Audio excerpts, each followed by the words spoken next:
fantasy and fun come to life. Fazbear Entertainment is not responsible for damage to property or person. Upon discovering that damage or death has occurred, a missing person report will be filed within 90 days or as soon as property and premises have been thoroughly cleaned and bleached and the carpets have been replaced. Blah, blah, blah. Now, that might sound bad, I know, but there's really nothing to worry about. The animatronic characters here do get a bit quirky at night, but do I blame them? No. If I were forced to sing those same stupid songs for 20 years and I never got a bath, I'd probably be a bit irritable at night too. So remember, these characters hold a special place in the hearts of children and we need to show them a little respect, right? Okay. So just be aware, the characters do tend to wander a bit. They're left in some kind of free roaming mode at night. Something about their servos locking up if they get turned off for too long. They used to be allowed to walk around during the day too, but then there was the bite of 87. Yeah, it's amazing that the human body can live without the frontal lobe, you know? Now concerning your safety, the only real risk to you as a night watchman here, if any, is the fact that these characters, if they happen to see you after hours, probably won't recognize you as a person. They'll most likely see you as a metal endoskeleton without its costume on. Now, since that's against the rules here at Freddy Fazbear's Pizza, they'll probably try to forcefully stuff you inside a Freddy Fazbear suit. Now, that wouldn't be so bad if the suits themselves weren't filled with cross beams, wires, and animatronic devices, especially around the facial area. So you can imagine how having your head forcefully pressed inside one of those could cause a bit of discomfort and death. The only parts of you that would likely see the light of day again would be your eyeballs and teeth that pop out the front of the mask. Yeah, they don't tell you these things when you sign up. But hey, first station of the breeze. I'll chat with you tomorrow.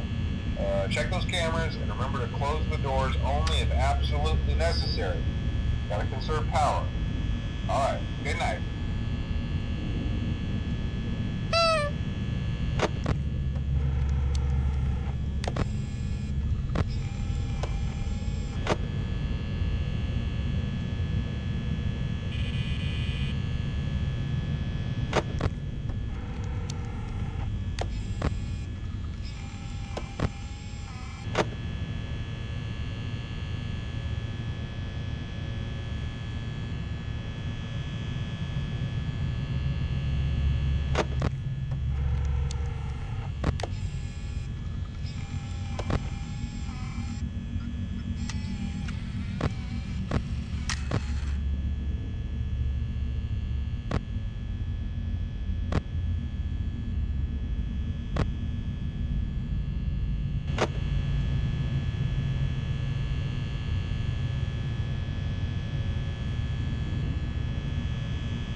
talk quite as long this time since Freddy and his friends tend to become more active as the week progresses.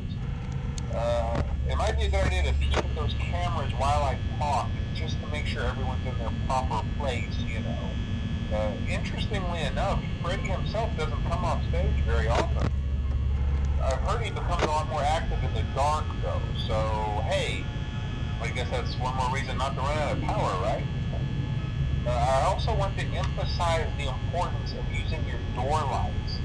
There are blind spots in your camera view, and those blind spots happen to be right outside your doors. So if you can't find something or someone on your cameras, be sure to check the door lights. You might only have a few seconds to react. Not that you would be in any danger, of course. I'm not implying that. Also, check on the curtain in Pirate Cove from time to time. The character in there seems unique in that he becomes more active if the cameras remain off for long periods of time. I guess he doesn't like being watched. I don't know. Anyway, I'm sure you have everything under control. Talk to you soon.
That's not what I meant. Anyway, I better not take up too much of your time. Things start getting real tonight. Hey, listen, I had an idea. If you happen to get caught and want to avoid getting stuffed into a Freddy suit, try playing dead. You know, go limp. Then there's a chance that maybe they'll think that you're an empty costume instead. Then again, if they think you're an empty costume, they might try to stuff a mental skeleton into you. I wonder how that would work. Yeah, never mind. Scratch that. It's best just not to get caught. Okay, I'll leave you to it. See you on the flip side.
back there